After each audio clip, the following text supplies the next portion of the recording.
tumeingia kwa Yesu na asili kama aliyokuwa nayo Petro. Yesu anafika mahali pa kwenda msalabani, anasema hakuna wa kukupeleka msalabani. Kumbe anatembea na asili kwenye mfuko. Alipofika Yesu anakamata akachomoa mpanga.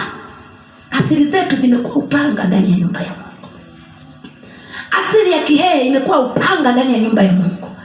Asili ya Kigogo imekuwa upanga ndani ya nyumba ya Mungu. Asili ile inainua kiburi kwamba mimi mtu hawezi kunisema. Mimi kwa nini waniseme? Kwanza mimi ni kiongozi wa jimbo. Inakuwaje mtu fulani anidharau? Uongozi ni wa muda. Nataka niwaambie uangalizi ni wa muda. Kuna wakati mbinguni hatutasimama kwa vyeo. Hatutasimama kwa nafasi tulizonazo. Mbinguni tunasimama kwa utakatifu na maisha matakatifu uliopita nayo duniani. Ndio yatakayokupeleka mbinguni. Sio uongozi wa section, sio kuwa mkurugenzi, hapana. Utakatifu tu ndio tiketi ya kwenda mbinguni. Sio kuja kanisani na kuimba kwaya, sio kuja kanisani kwamba ninaonekana kwa mchungaji. Hapana, Yesu aingie ndani yako.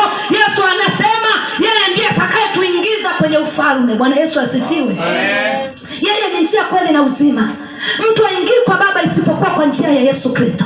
Unapompata Yesu kuwa na Bwana na Mwokozi wako, unapomfanya kuwa mgeni rasmi, unapompa nafasi kwenye maisha yako, Yesu anafika mahali anakaa, anatulia, anakaa, anaenjoy. Nikana tafakari, zamani tulijenga nyumba kizembe.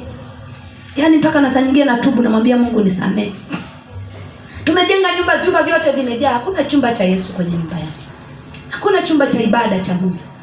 Mpaka nikaanza sema juzi itabidi nijenge chumba pembeni cha ibada.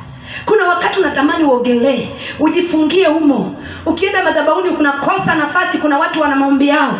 Lakini ukiwa na space yako nyumbani kwako, umeiweka wakfu kama ibada, utaamka saa 8 za usiku, utakaa kwenye chumba chako, utasemezana na Bwana, utakaa siku 2-3. Wenzetu wanakuwa na nafasi na Mungu. Watu wanakuwa na nafasi na miungu yao. Kuna baba mmoja ana miungu, alikuwa anamwambia mke wake wakati ameoa, anamwambia chumba hiki usiingie. Maana yake ameweka miungu yake.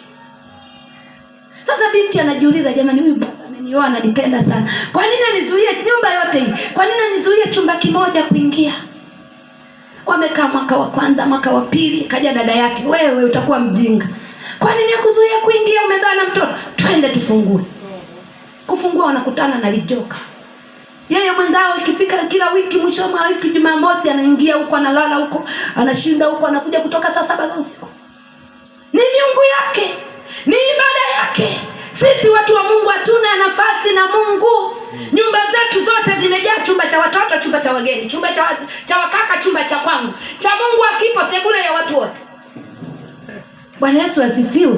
Kama wakio na Mungu wamefika mahali wana sehemu ya kuficha miungu yao, sisi ambao tumempokea Yesu tumeweka wapi nafasi? Bwana Yesu asifiwe.